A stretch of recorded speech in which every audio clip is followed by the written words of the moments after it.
my checklist, my normal MO for how I approach flying says, am I ready to go? But I didn't do it that day. The external pressures took over. They won that day.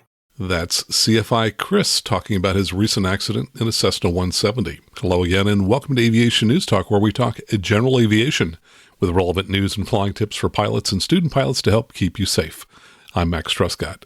Today we'll be talking with longtime listener and CFI Chris about his accident that occurred on a first flight with a new owner as they were preparing to bring the new aircraft home. I've talked in the past about the many accidents that occur immediately after someone buys an airplane, and Chris reached out to me after this accident, and it turns out that he's had incidents both before and after this accident, and he talks about how external pressures and stress have played a role in all of these events.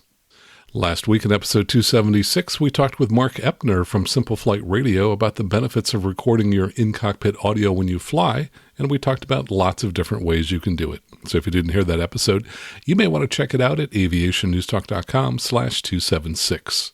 And so that you don't miss next week's episode, go to whatever app that you're using to listen to me now. Take a moment right now, find either the subscribe or the follow key, depending upon the app.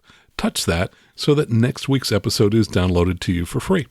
And this is a listener-supported show, so if you've been listening for a while and you've learned some things from the show, I'd like to invite you to become a member and join the club to help support Aviation News Talk. For example, listeners who sign up at the $20 a month level can view the many videos I've posted online, including my first helicopter flight, which just went up last week. To do that, just go to aviationnewstalk.com/awesome, since you're all awesome listeners. And when you do, I'll read your name on the show. And of course, there's a link for that website in our show notes. This week in the news, Columbia continues to search for children lost in the jungle after a plane crash. The FAA has filed a lawsuit against a Massachusetts airline. And a Southwest Airlines pilot goes to great lengths to enter an aircraft. All this and more, and the news starts now. From apnews.com, no survivors found after plane that flew over D.C. and led to fighter jet scramble crashes in Virginia. A wayward and unresponsive business jet that flew over the nation's capital Sunday afternoon caused the military to scramble a fighter jet before it crashed in Virginia. The fighter jet caused a loud sonic boom that was heard across the capital. Hours later, police said rescuers had reached the site of the plane crash in a rural part of the Shenandoah Valley and that no survivors were found. The FAA says the Cessna Citation took off from Elizabethtown, Tennessee on Sunday and was headed for Long Island's MacArthur Airport. The plane turned around over New York's Long Island and flew a straight path down over D.C. before it crashed over mountainous terrain near Montebello, Virginia, around 3:30 p.m. It was not immediately clear why the plane was non-responsive or why it crashed. Flight tracking sites showed the jet in a rapid spiraling descent, dropping at one point at a rate of more than 30,000 feet per minute before crashing in St. Mary's Wilderness. Virginia State Police said officers were notified of the crash shortly before 4 p.m., and rescuers reached the crash by foot around 4 hours later. No survivors were found. The plane that crashed was registered to Encore Motors of Melbourne, Inc., which is based in Florida. John Rumpel, who runs the company, told the New York Times that his daughter, 2-year-old granddaughter, her nanny, and the pilot were aboard the plane. They were returning to their home in East Hampton on Long Island after visiting his house in North Carolina. The episode brought back memories of the 1999 crash of a Learjet that lost cabin pressure and flew aimlessly across the country with professional golfer Payne Stewart aboard. The jet crashed in a South Dakota pasture and 6 people died. From Yahoo.com, where are the Colombian children who vanished after a plane crash? Small footprints were discovered last week in the Colombian jungle, renewing hopes of finding the 4 children who went missing after a small plane crashed a month ago, killing all of the adults on board. The aircraft, a Cessna 206, crashed in the Colombian jungle a month ago on May 1st. On Tuesday, searchers discovered the prints about 2 miles away from where a plane crashed that was carrying 3 adults and 4 children who were 13, 9, 4, and 11 months old. There are more than 100 members of Colombia's Special Forces and more than 70 indigenous people from the area who are participating in the search for the missing children, with some of the soldiers having walked nearly 1,000 miles during their search. The search is treacherous, with searchers dealing with, quote, up to 6 hours a day of rain, wild animals, mosquitoes, and poisonous snakes, CBS News reported. They also risk getting lost in the dense jungle, which makes the search more time-intensive. But so far, they have found a bottle, some towels, used diapers, some scissors, and footprints in places relatively close to the place where the accident occurred. According to CBS News, on May 1st, the plane crashed, and 2 weeks afterwards, the remains of the aircraft were found, along with the bodies of the pilots and 2 other adults on board. The children were not found at the site, and officials declared there were clear signs that the children survived the impact. Also from Yahoo.com, Southwest Airlines CEO sees industry-wide pilot shortage persisting for 3 years. Southwest Airlines CEO Bob Jordan said last week that an industry-wide shortage of pilots is expected to last for 3 years due to the challenges facing carriers in training new aviators. Jordan, speaking at the Bernstein conference, said the Dallas-based airline has about 40 airplanes it currently cannot fly because of pilot constraints. Quote, "The constraint is really the ability to put them through the training center because it's full," he said. Analysts at Jefferies estimate the U.S. is 10,000 pilots short. American Airlines says it has as many as 50 underutilized mainline jets and about 150 regional jets grounded, as the company does not have enough trained pilots. Jordan expects the supply of pilots to improve by the end of the year, allowing the airline to get the planes off the ground. The company is also grappling with Boeing's delivery delays, forcing it to rein in capacity growth plans. Southwest, one of the biggest customers of Boeing's 737 MAX aircraft, expects 70 deliveries of the 737-8 jet this year instead of the planned 90 aircraft after the U.S. plane maker disclosed a manufacturing issue with some of the aircraft. Jordan said Southwest needs a stable jet delivery schedule to plan its capacity. The biggest thing that we're working on is reflowing the order book with Boeing so the deliveries are steady, measured, known, and we can count on them, he said. From FlyingMag.com, WingX reports bizjet activity continues to decline. Business jet activity continues to decline amid a challenging environment for charter operators, according to new flight activity insights from data tracking company WingX. According to WingX's weekly analysis, global business jet activity is down by 9% compared to the same dates in May 2022. The drop is now at 5% compared to last year, but still up 17% from 2019. When it comes to global scheduled airline activity, that sector is trending up 10% from last year, but is still 14% behind 2019 levels. In its report, WingX found that much of the decline coincided with a challenging charter environment, citing negative optics on sustainability. While the business jet sector is no stranger to criticism regarding sustainability, climate activists continue to grow louder. Just last week, more than 100 protesters interrupted one of the industry's biggest events of the year, EBACE, in Geneva, Switzerland. The demonstration, which called to ban private jets, led to a temporary shutdown of the airport.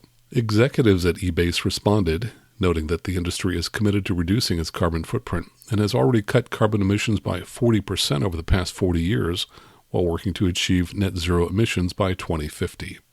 In North America, WingX statistics show business jet sectors fell 10% behind the same dates in 2022. Data also reveals that 59% of business jet flights in North America in May were less than 90 minutes long, and those flights are down 5% compared to last year. Charter bookings for summer 2023 are reportedly strong, but may suffer from a generally deteriorating macroeconomic environment, according to the WingX report. From AINonline.com, Piasecki develops hydrogen helicopter at Sikorsky factory. Wow, say that 3 times fast. Piasecki Aircraft Corporation is acquiring Lockheed Martin's Sikorsky Heliplex facility in Coatesville, Pennsylvania, to establish a research and development hub for VTOL aircraft and uncrewed aerial systems. The 219,000 square foot site previously served as the production and delivery center for Sikorsky's S-76 and S-92 helicopters, and once served as the site where Schweitzer helicopters were manufactured. Piasecki plans to base its PA-890 hydrogen-powered helicopter program in Coatesville. The company aims to fly a technology demonstrator of the slowed rotor wing helicopter by the end of the year as it works toward FAA type certification in 2028.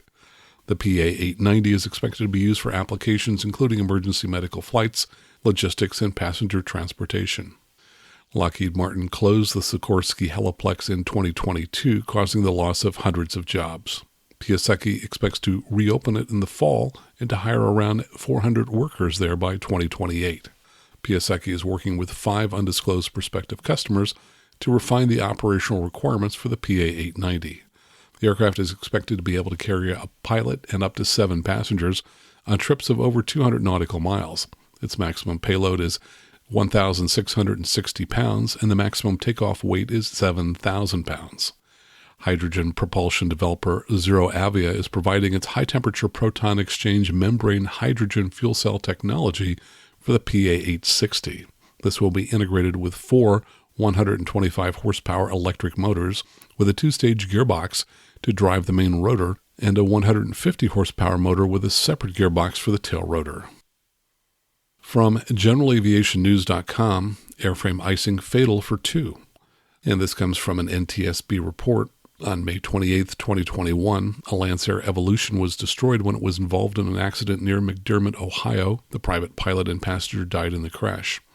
A review of ATC tapes reveals that the airplane departed about 10:14 a.m. from the Bellefontaine Regional Airport, KEDJ, in Ohio, on an IFR flight plan with a destination of Charleston International, KCHS, in South Carolina. After departure from KEDJ, the airplane climbed to 25,000 feet MSL and accelerated to 250 knots ground speed. During the next 1 minute and 43 seconds, the aircraft gradually decelerated to a ground speed of 146 knots while in level flight on a southeast heading. Based on winds aloft of 265 degrees at 47 knots, the airplane had decelerated to a calibrated airspeed of about 76 knots. The airplane subsequently entered a left turn and descended rapidly. A distress conversation between the pilot and passenger was transmitted, during which the pilot stated, "I don't know what happened, it won't perform." The controller attempted unsuccessfully to contact the pilot, and radar contact was lost. A witness on the ground saw the airplane in a spiral descent. The airplane descended at a near vertical angle and hit a wooded area. The wreckage was significantly fire damaged. An airmet for moderate icing was valid between the freezing level and 22,000 feet. An airmet for moderate turbulence was valid from 25,000 feet to 42,000 feet. Both airmets covered KEDJ and the accident location. Supplemental National Weather Service forecast products indicated that a 10 to 60% probability of icing at 20,000 to 25,000 feet near the accident site, and that the icing intensity near the accident site would range from light to heavy categories. Current icing potential, or CIP, that's CIP, products indicated the probability of supercooled large droplets, or SLDs, near the accident site was 10% to 40% between 20,000 and 22,000 feet. The airplane was not equipped for flight in icing conditions. The onboard Garmin G900X did not incorporate a stall warning, and the airplane was not equipped with an angle of attack indicator. The pilot did not request or receive weather information from Leidos Flight Service. A search of archived ForeFlight information indicated the pilot did not request or receive weather information from ForeFlight before the accident flight. Probable cause: the pilot's failure to recognize and avoid airframe icing conditions, which resulted in a loss of airplane performance and a subsequent loss of control and in-flight breakup. Also from GeneralAviationNews.com, close call between Cessna 172 and helicopter. This comes from an ASRS NASA report written by the pilot. He writes, "I was departing ZZZ Airport when ATC advised there was a helicopter a few hundred feet below and about a mile off my left wing. I reported traffic in sight. ATC then contacted the helicopter and informed him that I was off his right side, and he acknowledged and reported he had me in sight. Shortly after, the helicopter began a climbing right turn toward my direction. The helicopter went out of my field of view due to me being in the right seat in the Cessna 172. I asked my student if he had visual contact with the helicopter, but he did not give me a clear answer and started looking around frantically. My ADSB was showing me the aircraft was directly below me and at an extremely close distance. I then decided to take control of the aircraft from my student and began performing evasive maneuvers to avoid collision. I applied full power and began a steep climb before lowering my left wing to establish visual contact with the helicopter. I saw the aircraft directly below me at very close range, still climbing alongside me. I continued my climbing turn away from the helicopter, and once I was clear, I checked my altimeter, and I was at 3,100 feet, 100 feet into the overlying Class Bravo airspace, beginning at 3,000. I quickly reduced throttle and returned to 2,800 feet. I believe without the evasive maneuvers I performed, it would have resulted in collision. I believe due to the high traffic area, The helicopter may not have seen us and referred to another Cessna, resulting in him beginning his turning climb directly into our path. I wouldn't imagine the pilot knowingly would have done that.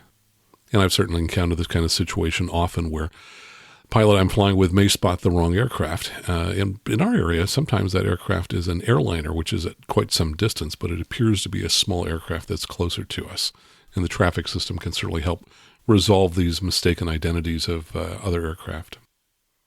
From the FAA's Medium.com website, weather cameras go live in Maine. The FAA's weather camera program has expanded to the northeast coast of the U.S. The FAA is now hosting 18 camera sites in Maine on its weather camera website, with plans to add more sites through 2023. Life Flight of Maine, which provides medevac services to the state, owns and maintains the camera sites. Josh Dixon, Life Flight's Director of Aviation Services, said his goal is to have a camera at every airport in the state and a few of the pinch points over higher terrain. Dixon said, quote, "We see airports as a healthcare facility that allows us to fly an on-demand hospital into a community when it's needed. The cameras provide pilots with better weather information, especially in terrain where radar coverage is scarce. It is just as important," said Dixon, that the cameras allow his pilots to assess runway conditions at airports. Quote, "When we're trying to get a baby out of rural Maine at 3 a.m., we need to know what the runway looks like," he explained. He noted that most of the airports don't have air traffic control towers and do not have current NOTAMs about surface conditions. Quote, "Can we send an aircraft, and if so, what kind?" he said. "We need to be able to see if a runway has been plowed. Is there a moose standing in the middle of the runway? If there is precipitation not showing up on radar. Our cameras can tell us all of that." The FAA's weather camera program began in Alaska more than 20 years ago. The FAA has expanded it to Hawaii and the continental U.S. In addition to expansion to more states throughout the U.S., the weather camera program is also researching technological improvements that will introduce 360-degree camera capabilities. From thedailyherald.com, a Marengo, Illinois man has spent decades rebuilding a B-17 in his barn. If, as they say, anything worth doing takes time, then what Mike Kellner is doing must really be worth it. Nearly 40 years ago, Kellner bought a B-17 bomber. Actually, he purchased pieces of the plane, and he's been painstakingly putting it back together ever since. Quote, "By the time I was 18, my dream was to fly one of these, and nobody would let me," said Kellner, who earned his pilot's license at age 16 and grew up admiring the plane in the TV military drama 12 O'Clock High. Quote, "So when I found this chopped up one in Maine, I thought, oh, we can put that back together. I honestly didn't think it would take this long." When Kellner found his plane, dubbed the Desert Rat, it was anything but a flying fortress. The B-17E was in a long-closed, overgrown auto junkyard in Maine. He bought it for scrap metal prices in 1984, just over $7,000. Then it took him 5 or 6 years to get all the pieces to Illinois. It was a scrapped airplane, he said, so it was all chopped up into 8-foot pieces. At the time, they thought we were nuts. It started with a complete, albeit cut-up airframe. It had no engines or props and a gutted interior. Initially, he started at the Galt Airport in Wonder Lake, but that got expensive. So in 1995, he moved from Crystal Lake to a property he bought in Marengo, Illinois. He then built a pole barn where the plane is steadily progressing toward becoming airworthy. Kellner works off of blueprints and assembly drawings he's collected over the years. The fuselage is pretty well completed, but work on the wings is delayed, while structural support tubes are being machined in Germany. He has acquired 10 engines for the spare parts required to make the 4 engines the plane needs. One of these engines came off a crashed B-17 in Alaska. Most of the internal structure of the plane is original, though some big load-bearing pieces are new. "We're still looking for some things. You'll never have it all," Kellner said. "We're still missing a couple of seats and a few turret parts." Many of the parts are purchased, built, or acquired by trading with other vintage warbird enthusiasts. "There's not much left to salvage in the wild," Kellner said, aside from some underwater wrecks and a couple of planes in New Guinea. Over the years, he's traveled coast to coast to salvage parts from wrecks, even going to Hawaii a couple of times to recover parts from a wreck out there. Of the nearly 13,000 that were built, Kellner said only 47 B-17s remain, from museum quality down to what he found in a scrapyard. Kellner, who previously worked in construction, devotes about 8 hours a day, 6 days a week to the B-17 project, though he spends some of that time doing freelance jobs on plane parts for other people. He said he's never tried to figure out how much time or money he spent. "Too much paperwork," he said, "and I'm not sure I want to know." I have a couple of briefcases full of receipts, but it doesn't bother me that I don't know. He's financing the project on his own, but is always hoping to attract sponsors or donations to help. He also accepts the help of volunteers. Volunteers who've put in considerable time helping rebuild the B-17 have their names stenciled on the plane. Kellner says he hopes the plane will be airworthy in 5 years, but he initially thought it would take 10 to 15 years to finish the restoration. He's 20 years beyond that. We keep saying we'd like to get it done in 5 years, he said, but that will take more money than we currently have. It could be done in 2 or 3 years if we had adequate funds. Ultimately, he hopes to take the plane on an air show tour around the country, as well as get a historic ride certificate to take people up for a fee to offset some of the costs. Anyone interested in sponsoring the B-17 project or volunteering can reach Kellner via the plane's Facebook page. Just search for B-17 Desert Rat Restoration. And from courtlistener.com, FAA files lawsuit against Massachusetts airline alleging it flew 1,000 non-FAA compliant flights. The U.S. brought a complaint against Weathervane Aviation Services, LLC, for operating as a commercial airline for violation of FAA regulations. The FAA alleges that between May 9, 2016 and August 31, 2018, Weathervane conducted approximately 1,400 illegal flights in 2 twin-engine Cessna 402C planes between New Bedford Regional Airport and Nantucket Memorial Airport. The flights were illegal because Weathervane lacked a required air carrier certificate and used unqualified pilots, the FAA alleges. All but 52 flights occurred after the FAA had notified Weathervane's president that he required an air carrier certificate to conduct the operations. Approximately 455 of the flights occurred after the FAA alerted the company that the agency was investigating it for possible illegal operations. In addition to operating without an air carrier certificate, the FAA alleges Weathervane lacked an FAA-approved pilot training program and procedures and policy manuals. Furthermore, the company used pilots who had not passed required written, oral, and flight checks and instrument proficiency checks, the agency alleges. The lawsuit seeks a civil penalty not to exceed $11,000 as adjusted for inflation for each violation of the FARs, and although the lawsuit doesn't specify the total amount, if all of the 1,400 flights they mention were violations, that means the U.S. is seeking damages of $15.4 million. An emergency order was issued for the revocation of the pilot's ATP certificates and CFI certificates. In subsequent NTSB proceedings against the 3 pilots who flew for Weathervane, an administrative law judge determined that Weathervane operated without the proper certification and the pilots individually violated FARs. The judge found that revocation of the pilot's certificates, quote, was appropriate and warranted in the public interest in air safety and commerce. He therefore affirmed the emergency order of revocation. And finally, from CBSNews.com, Southwest pilot climbs through cockpit window to unlock plane just before flight. The Southwest airline pilots had to take an unusual route to get onto a plane just before a flight to Sacramento from San Diego on Wednesday. He had to climb through the cockpit window. It played out right before passengers were let on. Passenger Matt Rexroad was there and told CBS 3 in Sacramento what happened. Quote, "It's certainly something you don't see every day. And I fly a lot of miles, and I've never seen anything like that," Rexroad said. According to him, while waiting at his gate, the flight agent said over the loudspeaker, "Somebody who was on the flight coming in was the last one off the plane and shut the door, and it's locked," and that refers to the cockpit door. The agent mentioned that the flight would be delayed, and someone would need to unlock the door from the inside of the cockpit. And sure enough, Rexroad said he looked out the window, and this pilot, to his credit, crawled through the cockpit window and opened the door. In a statement to CBS News, Southwest said, "During the boarding process, a customer opened the forward lavatory door and inadvertently pushed the flight deck door closed, which locked, while the pilots scheduled to operate the flight were preparing to board the aircraft. One of our pilots unlocked the door from a flight deck window, and the flight departed as scheduled." While the flight was delayed briefly, Rexroad said he was impressed by how quickly it was handled. Rexroad also tweeted a rather impressive photo of the pilot, which shows his legs sticking out through the window. Well, that's the news for this week.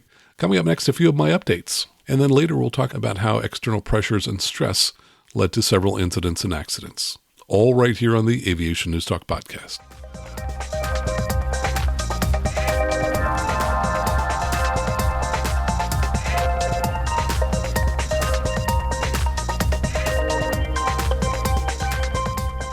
Hey, let's go to the good news. This first comes from Corey McLean. He just passed his CFI. He says, "Hi, Max, a longtime listener. Just passed my initial CFI check ride at the very busy Delta Airport KDWH. That's the David Wayne Hooks Airport near Houston. I wanted to pass along my sincere gratitude. Your show has helped me with all my ratings, and I plan on sharing this wealth of knowledge with my future students. I plan on being a part-time CFI and feel like my current calling is to teach other adults who just want to fly for fun and make real-world safe pilots. Looking forward to doing CFII next and continuing the learning journey." Well, congratulations to you, Corey, and I hope you have a great time teaching. And what a great goal, to try and help others become more safe as they fly. And congratulations to my client, Mark Rabkin. He passed his private check ride in a Cirrus SR20, and he's ready to start working on his instrument rating, so we'll be flying together a lot this summer. So congratulations to you, Mark. And if you have good news to share, just go out to aviationnewstalk.com, click on Contact at the top of the page, and tell me about your recent accomplishment. And I want to mention an incident that I just heard about that involves the dual flameout of both engines of a Learjet 35, which to this point apparently hasn't been mentioned anywhere in the press. I received an email from a listener last week who wrote in part, "I just learned about a power-off landing that Learjet 35, November 135 Sierra Hotel, made on April 23rd, but I cannot find any information about it in the news. Apparently the flight left KLAS, so that's Las Vegas, on April 23rd, and lost one engine at 35,000 feet, and the second engine flamed out in the 20,000s. Before I continue, by the way, let me state that I don't have any confirmation that any of this is true because I couldn't find any government reports about this. But what the writer says sounds plausible. So continuing on with the writer's email, the story I was told is that an FBO at LAS put diesel engine DEF in the jet fuel tank instead of PRIST, and this contamination caused the dual engine flameout that had the crew make an emergency landing at KPGA, Page, Arizona. I'm curious as to why I cannot find anything about this incident on aviation news outlets or even any local news. Using FlightAware, I can see the flight data which matches the story. I find it odd that I can find no other information. I was wondering if you've heard about it or cared to look into it further. Sorry if you've discussed this in your podcast, which I haven't." And it continues, "If so, let me know and I will listen. I'm a bit behind on my podcast." So I was very curious about this incident, so I searched both the NTSB's accident database and the FAA's ASIAS incident database, but couldn't find anything about this aircraft. So I contacted the FAA and I got back two official responses from them. The first one included a SAFO, that's a safety alert for operators, which I'll discuss in a moment. And the second one simply said, quote, "We are looking into the incident." Now, the subject line of the SAFO is jet fuel contaminated with diesel exhaust fluid, DEF. It was published in 2018, and interestingly, it was revised on May 19th of this year, so about 4 weeks after the apparent incident that I just mentioned. It says the FAA has identified 4 cases of DEF contamination affecting multiple turbine engine aircraft. In all cases, the affected aircraft experienced in-flight operational malfunctions, such as uncommanded in-flight engine shutdown, resulting in emergency landings. In these cases, DEF was inadvertently confused with fuel system icing inhibitor, FSII, when servicing refueling vehicles. The 4 cases that they list here date back to 2014, so that would be about 9 years. So assuming this most recent event was the same type of event, that means these events are occurring about once every 2 years. Now, continuing on with the SAFO, it says, in each of the 4 events, DEF was confused with FSII. The FBO inadvertently put DEF into the FSII tank on the refueling vehicles, so the fuel truck. All the aircraft identified had documented cases of clogged fuel filters and fuel nozzle deposits from DEF that led to service difficulties and emergency landings. Other aircraft that were fueled with the contaminated refueling equipment were exposed to trace amounts of DEF from residual fuel in the refueling hoses and equipment. In each of the events, DEF was confused with FSII, which is more commonly known by the brand names PRIST and DICE.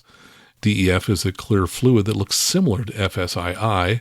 FSII, or PRIST, is used to address the potential for water within jet fuel to freeze when the aircraft is at altitude.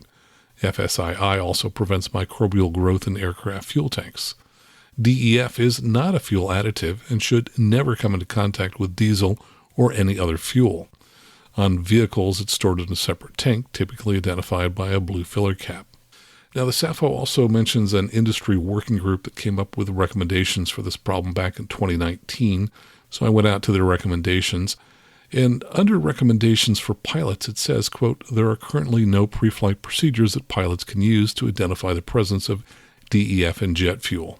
If you get any indications of fuel filter clogs or fuel filter bypass, engine spoolback, partial erratic power, or complete failure due to turbine flameout, be cognizant of the potential for DEF contamination.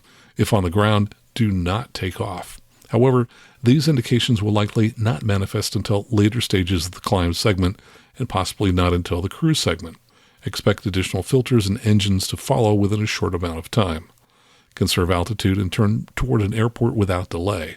Expect all engines to fail. Plan accordingly. Do not hesitate to declare an emergency. Follow emergency checklist procedures for engine failure and realize if DEF contamination is the cause, that successful restart is very unlikely. Note this may also affect APUs and may lead to a significantly exacerbated emergency with added hydraulic system and electrical power management considerations. So if anybody knows anything more about the incident at Page, Arizona, please let me know and we'll pass that along to you. And if I hear more from the FAA, I'll let you know as well. And here's an email from Mega supporter Kimberly Coons. She writes, your show is excellent. I only discovered it a few months ago, and now I'm going back a couple years to listen to all of the episodes. I've learned so many things that enable me to be a better and safer pilot. As far as my flying goes, I got my instrument rating in January, and I'm working on my commercial and multi-engine. Flying is my hobby. I have a different day job, so I always feel like I need to do extra to continue to learn and stay safe, since I fly fewer hours than most commercial pilots. Your show is an excellent way to learn and also triggers me to go read more on topics you talk about. Keep up the great work, Max. You're impacting people out there. That's very kind of you, Kimberly. Thanks so much. And now let me tell you about some of the other people like Kimberly who've joined us in the past 2 weeks to help support the show. We've got 2 new supporters at the $35 level. That's Robert Emery and Jonathan Fay. And we have 1 new listener signed up at the $20 a month level, so he can see the many videos that I post. I'm not quite sure how to pronounce his last name. It's either Anthony Delacaille, or if it's the French, it would be more like Anthony Delachey. And then at the $8 level, we've got a number of new supporters, including Rob South, Tracy Smith, Chip Avery, Perrin Caldwell Jr., Tom George, and Greg Drew. And via PayPal, we also have a new monthly donor. That's John Grulich at the $35 level. And we also have several one-time PayPal donations that came through in May. My thanks for a $100 donation from Kenneth Desturens. He says, Max, good luck with the R44. I got my private and instrument in the R22 and R44 and then did fixed wing add-ons for both. I've since purchased an SR22T and now working on my commercial rotor wing. Overdue on supporting the show. Thanks. Well, thanks so much, Kenneth, for your donation. Also, John Larrabee donated $100 and Mark Sletton donated $50. He said, your podcast is the only one of mine my wife is willing to listen to when we're driving together. Thank you for saving me from the fashion and nutrition shows she likes to listen to. Mark, that's great, and hello to both you and your wife. And if you've been listening for a while and getting value from this show, please consider signing up and joining to become a member. Just head out to aviationnewstalk.com/awesome, since you're all awesome listeners, and sign up for whatever dollar level per month you'd like to donate to the show. Or if you'd like to make a one-time donation, head out to aviationnewstalk.com/PayPal. Coming up next, our discussion with CFI Chris about how external pressures have led to multiple incidents and accidents. All right here on the Aviation News Talk podcast.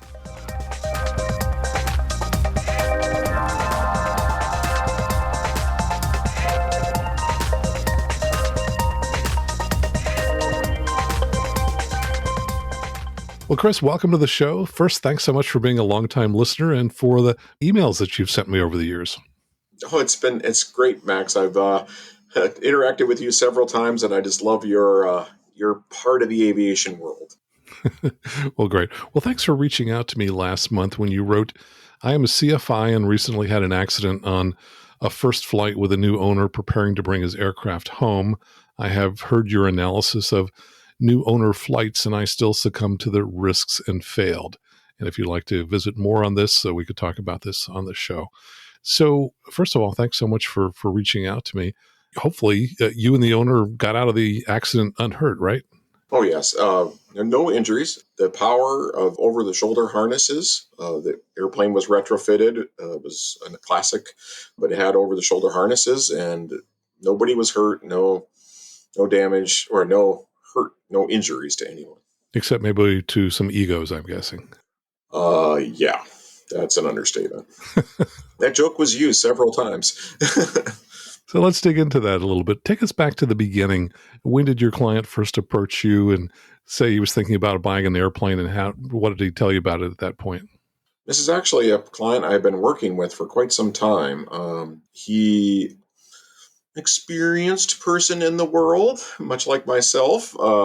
Been around the block a few times, but he always wanted to get his private pilot. And I worked with him in a Stinson to get his private pilot's license. He bought an airplane, and we actually did his private pilot in his own Stinson. We built a long relationship.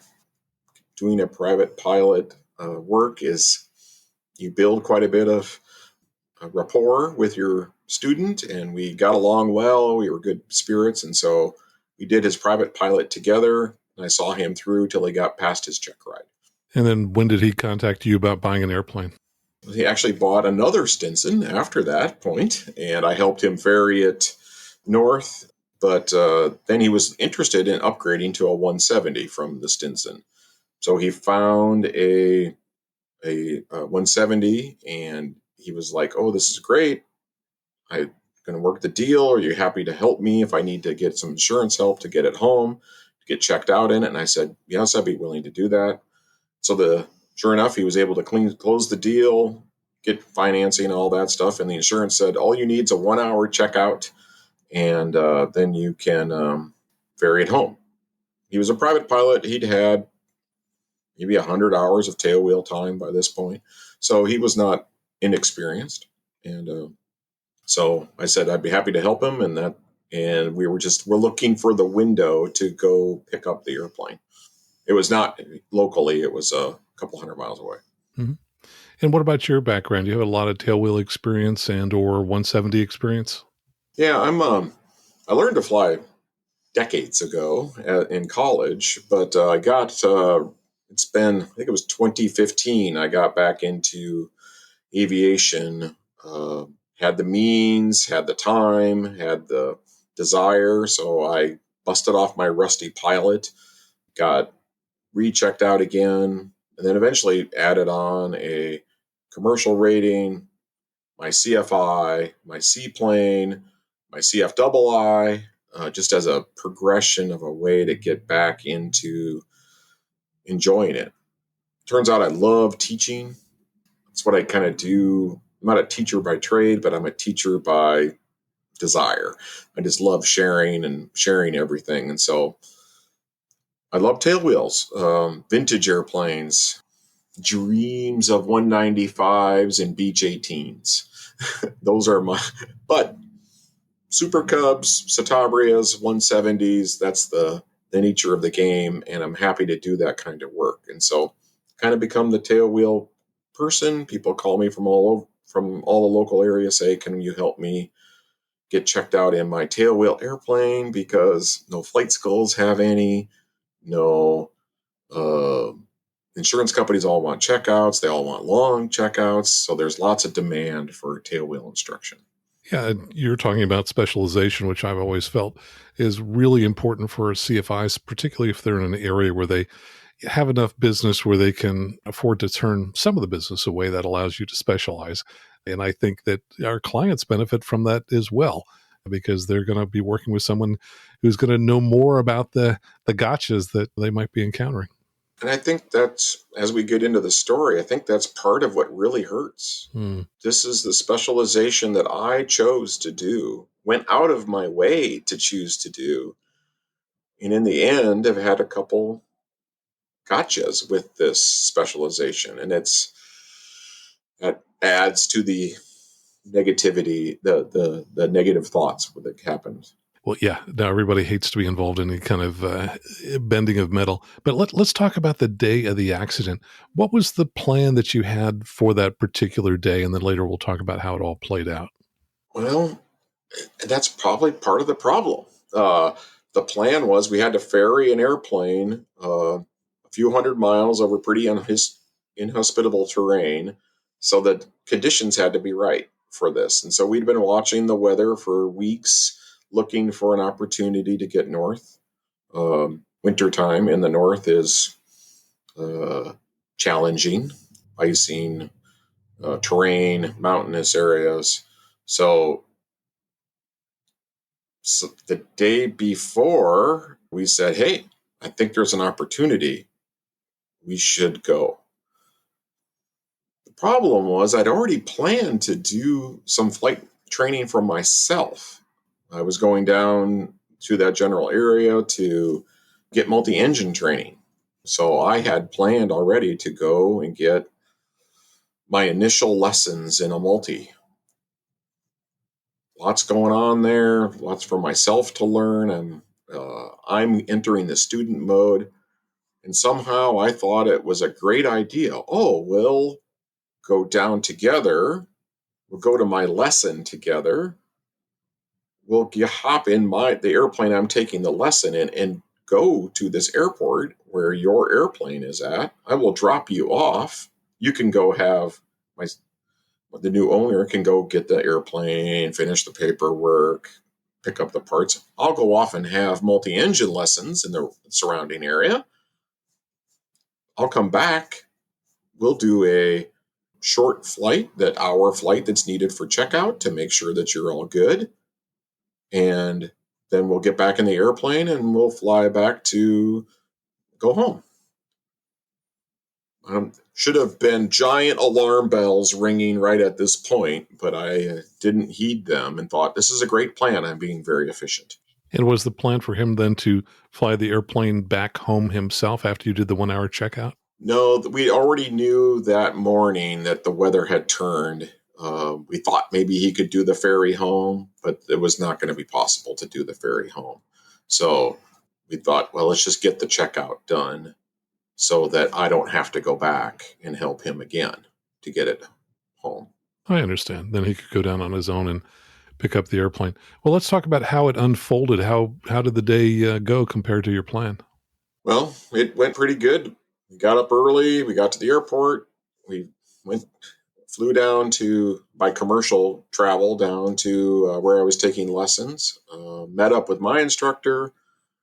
Went out and got in the multi-engine airplane, got everything loaded up. We were right at max gross weight. We were because we had 3 people in the airplane and fuel, and But my training on the way out was pretty demanding to me. The twin is much faster. The twin had more. I mean, it's all systems I understand, but it's turbocharged. And the worst part is the airspace is much more complicated in that region than my home, that I know so well that I can tell you every IFR waypoint within 100 miles of here. And they had slightly different variations in how they talked to ATC. They had personal preferences of how they use the airspace. So I was saturated at some level. And we talk about that a lot when I'm training IFR students, that is a serious concern, that you saturate your student and they don't perform as well once you saturate them. So I got through the first flight, but it was I was working hard. And when my new owner stepped out of the back of the airplane as we dropped him off to his new airplane, he was like, oh, that was so much fun to watch. You getting grilled just like I got grilled by you.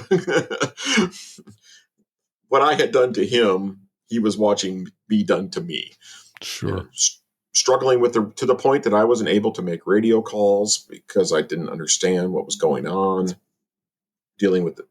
So it was, I don't know if saturated at that point, but I was certainly working hard.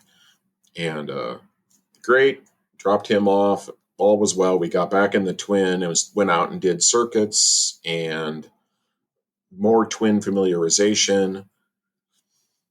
My instructor, my multi-engine instructor who was working with me, had a lot of teaching moments out of this exercise as well, because he expected that I could just take it. I'm a CFII. I'm current. I'm teaching every weekend. I got 400 to 500 hours a year of flying. I'm active. I'm totally immersed. He was just giving it to me with the fire hose as fast as I could eat it. And we were doing a single engine approach into the airport. We're coming back in after having a difficult lesson, pretty saturated, working pretty hard. I'm pretty sure it was a single engine approach coming in, and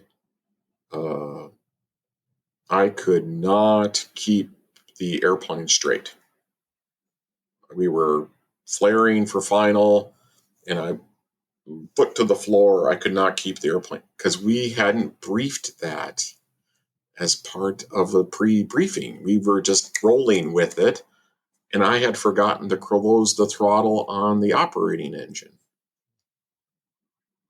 So I had quite a bit, 13 inches, 14 inches of manifold pressure on the operating engine, and the dead engine is still dead. And it's without closing the throttles, I couldn't keep the nose straight. So we ended up having a single engine go around in a multi-engine airplane that I was saturated in, that he got excited about because why are we going around? Because I went around because I couldn't keep the airplane straight. And it was a clumsy go around, and we totally wiped me out. Came around, I was able to land two engine landing, got off the runway, and I immediately hopped out, walked over to a Cessna 170 and said, let's go for an hour checkout flight for an airplane we've never flown before. Bad decision making.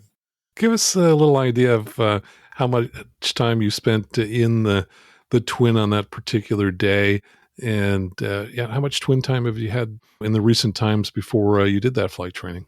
That was my first 2 hours in a twin in 20 years.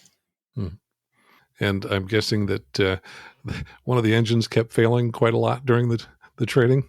No, the instructor started smoothly.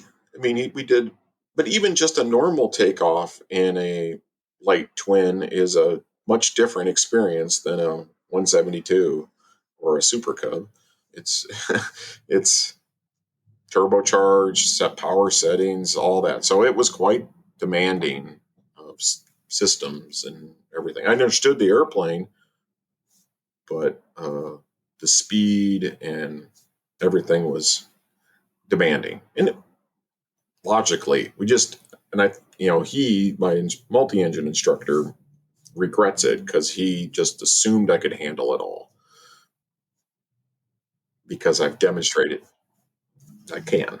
Well, it's a really good point. I think as flight instructors, we have to make sure that we don't overload our clients. Interestingly, for my first helicopter solo a week and a half ago, after the solo, my instructor said, I was worried afterwards that I had put you through too many auto rotations and worn you out before I let you go solo. And it worked out fine. But yeah, I think this is something we all have to think about is, none of us can take an infinite amount of training, and sometimes we get worn out. Well, and I see that all the time. I frequently get pilots that come to experience what I have to offer, and it's nothing like they've experienced in the rest of their aviation. And I can totally saturate military pilots with heavy, fast jet experience, and they are totally overwhelmed by a 90 knot airplane because it's so different the way, So I get it. I understand. And I should know better that this is a risk of this kind of maneuver. So. Got it. So you hopped out of the twin. Sounded like you'd been a little overwhelmed, and you went to jump into the 170. And tell us about that. Well, we were on a schedule. I had a plane to get back, a commercial airliner to get back home. So the topic of external pressures in retrospect comes to mind. If I'd have stood there for that 30 seconds and done the I am safe checklist, I would not have gotten in that airplane. I was stressed out. It had been a long day already. Fatigue was kicking in.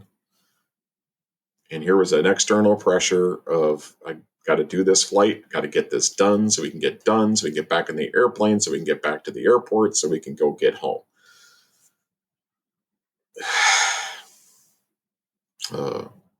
Frustrating. But I didn't do that, even though I preached that to every one of my students. I hopped in the airplane. The student said, the new owner had said, yeah, I've done a thorough pre-flight. I've been through everything.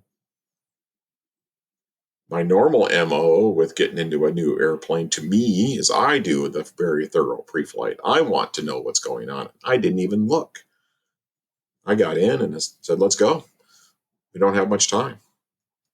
We fired up, taxied out, had the first takeoff. Everything was fine. We went around the pattern a couple times. The wind was a little squirrely. The student was a little rusty.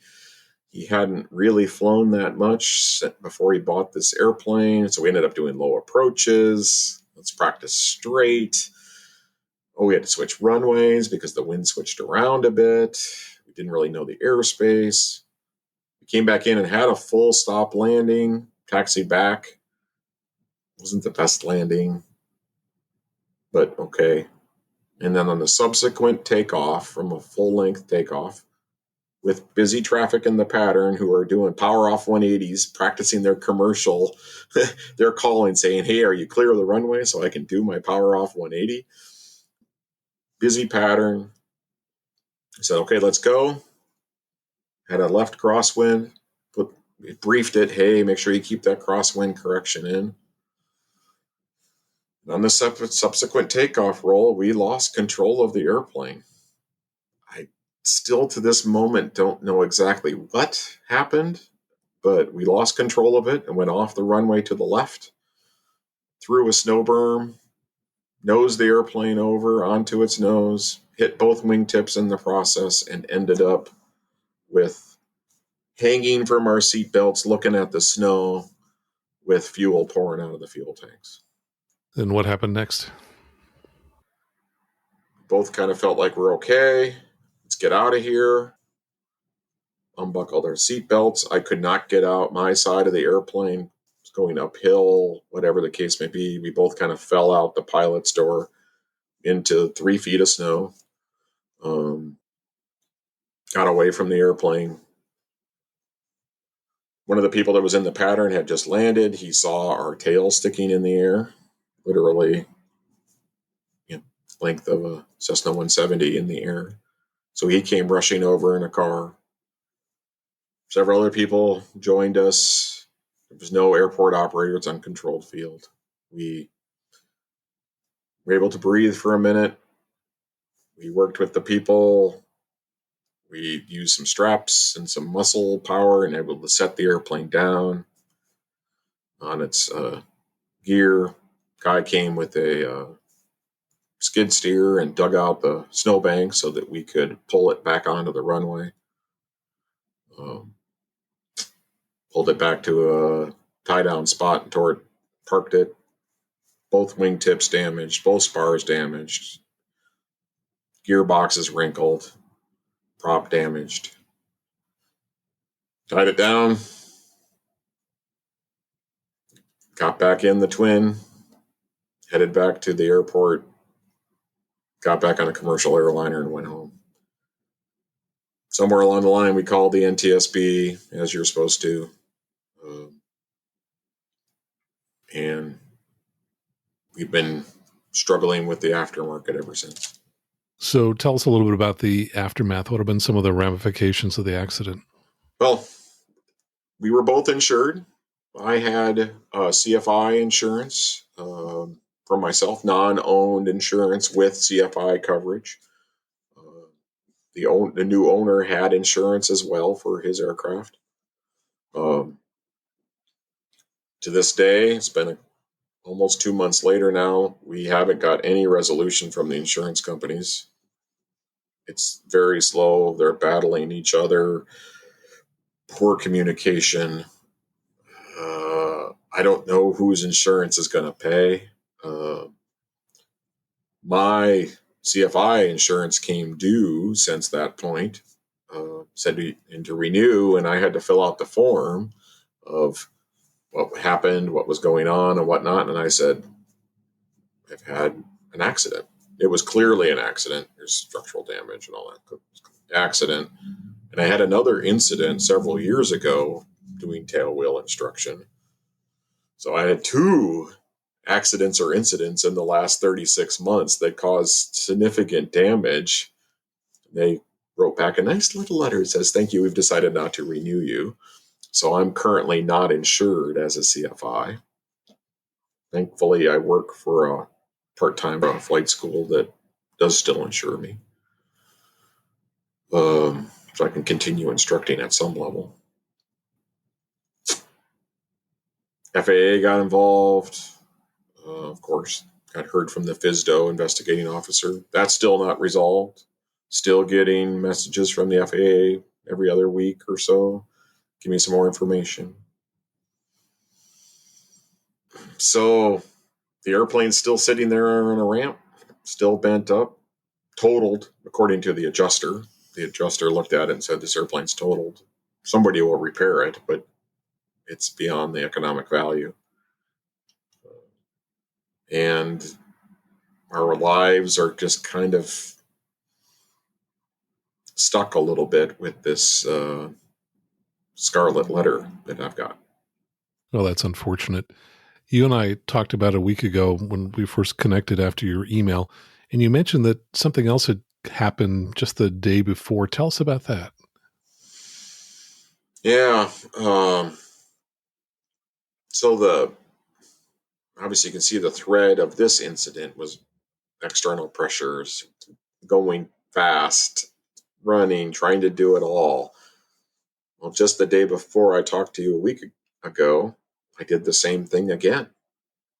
I was rushing from one student to another, trying to get things done. We pushed the airplane out of its parking spot, kind of kicked up some gravel with the nose tire and didn't push it far enough. And when we started up, we picked up a big old rock from that loose gravel that we had kicked up and damaged the prop so bad that it was totaled. The prop had to be replaced. Same problem, significantly less consequences, but that's not the problem. The problem is the external, succumbing to the external pressures and not learning from it. And I've been lucky a couple times. I got to change something. So what do you think the kind of the underlying root cause is, and what are you doing to work on improving in that area? Well, yeah, my guess is the root cause is, like, I do think back in this whole thing of Bonanzas having the reputation of being doctor killers. The whole thing in the current industry of the turbine airplanes and people stepping up to turbine airplanes that don't have the experience, but they have the money. I seem to be in that same area, that I'm doing too much. I've got to slow down. I've got to find a way to compartmentalize, reduce the amount of things that I'm doing so that I can give the proper attention and the proper space for safety. And there's opportunities in all directions, and I want to do it all, but I can't. And I have to say no, or I have to slow down, or I have to be late, or not program so much to begin with. That's really where I see is what I've got to do, is not try to do as many things and not take 3 students a day. Just take 2 and give yourself a gap between it. And I think that's why I reached out to you in the first place, is because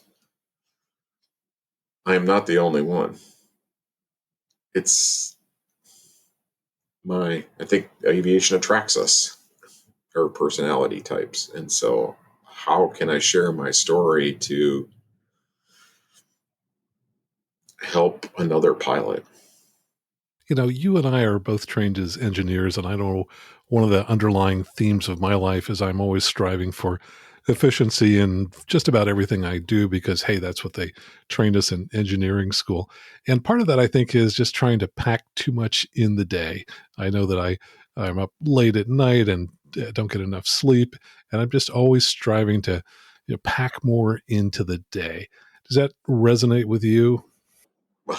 With gold stars and confetti, absolutely. I did the same thing today. I mean, it is exactly the problem. Efficiency, but efficiency at a horrible cost in this case. So how do the efficiency, any efficiency gain was 1/1000th of a percent of the loss that this thing caused.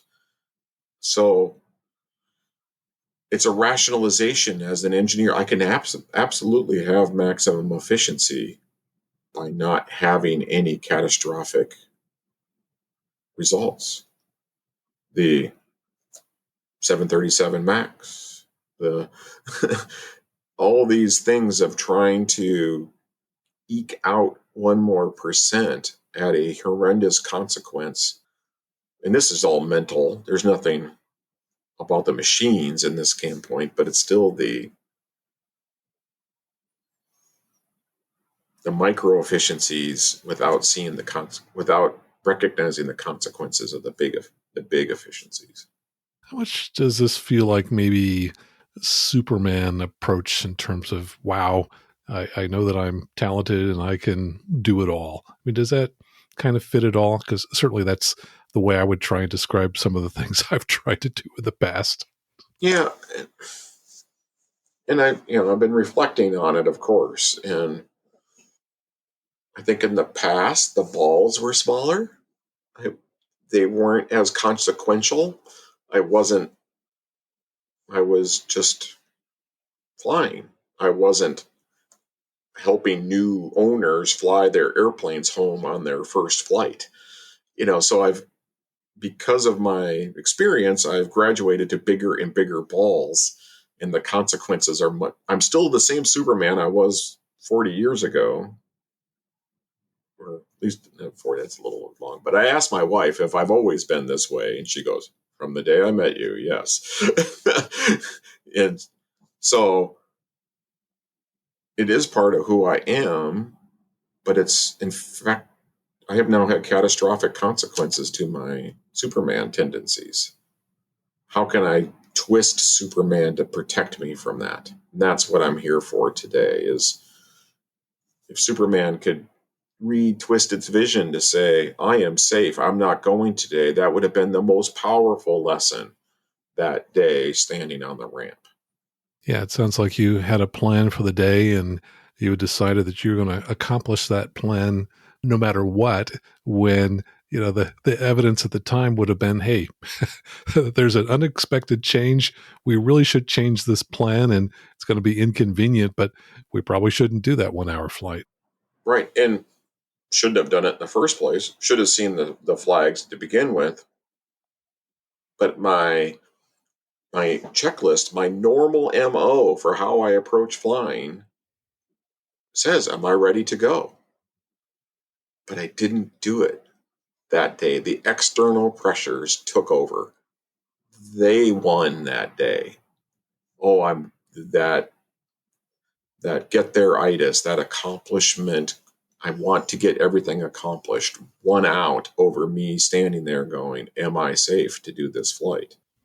Let me read the FAA's 5 hazardous attitudes plus the sixth one that some people have proposed, and tell me if any of these feel like they fit at all.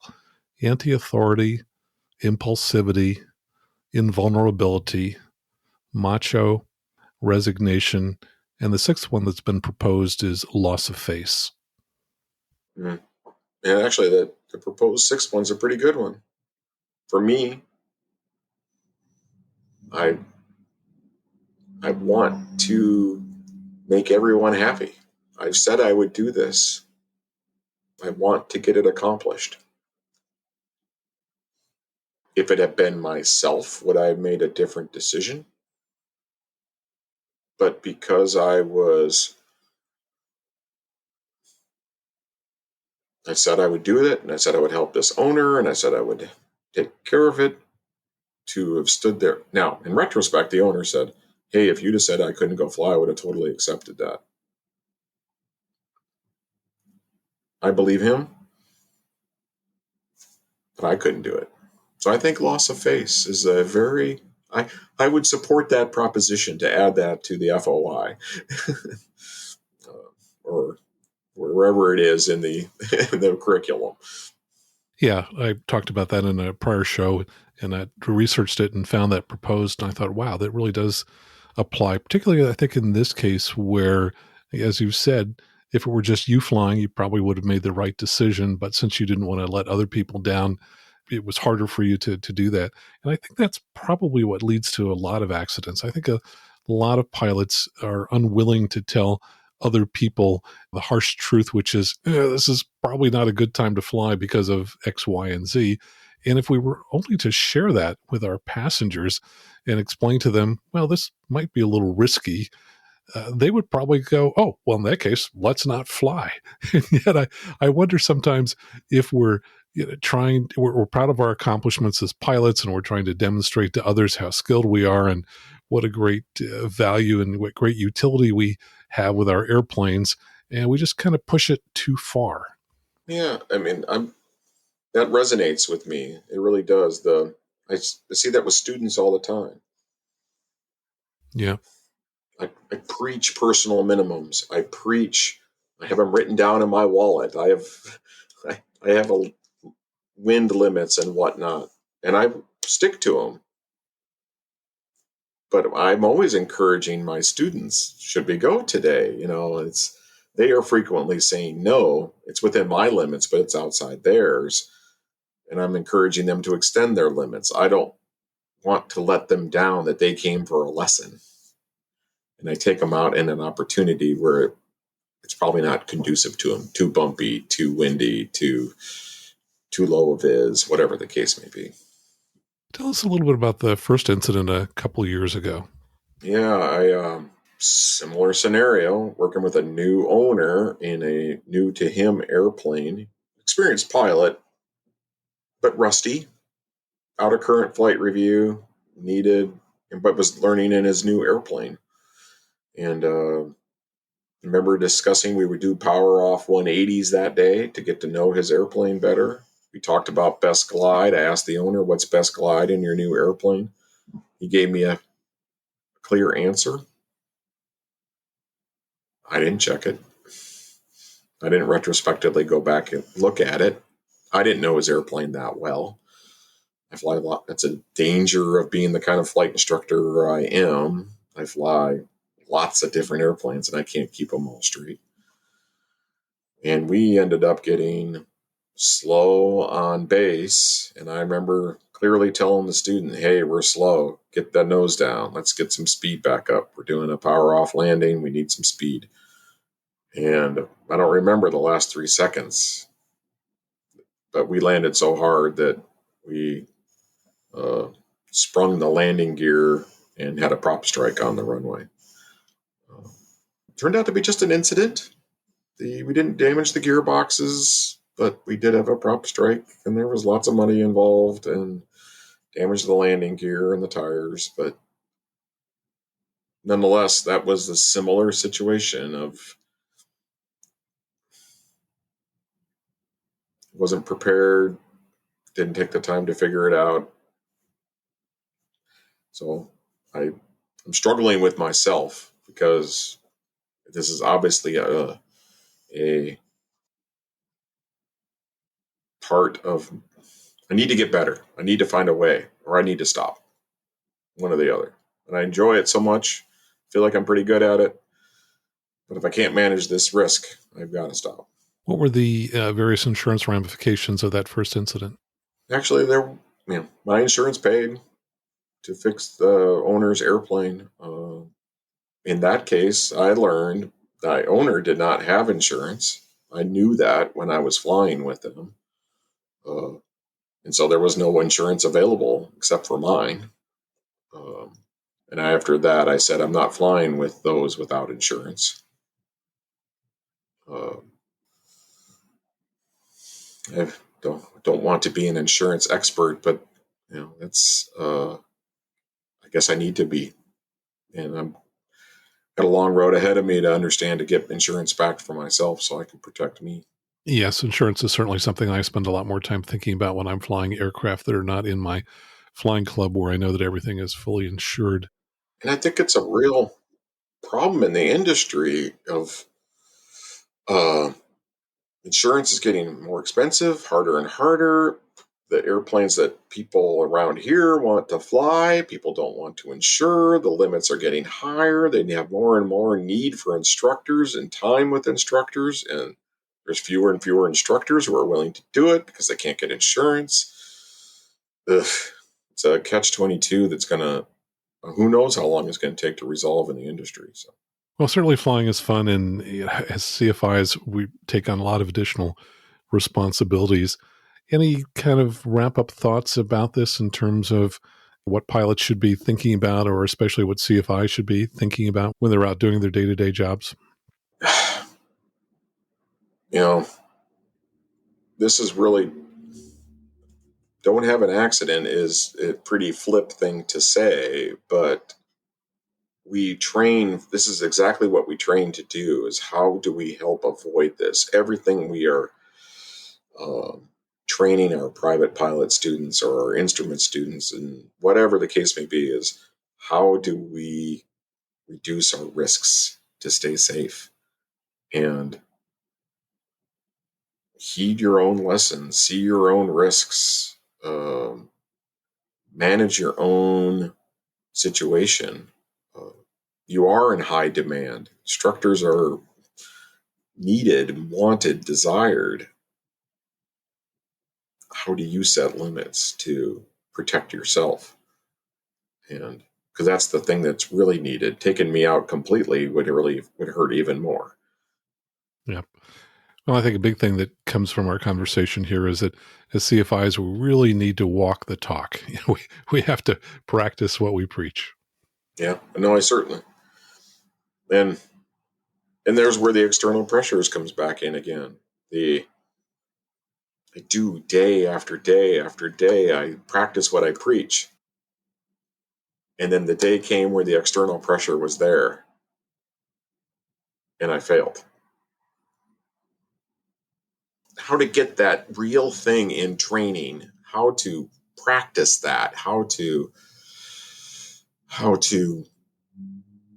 demonstrate to yourself that you've got the discipline to resist that external pressure.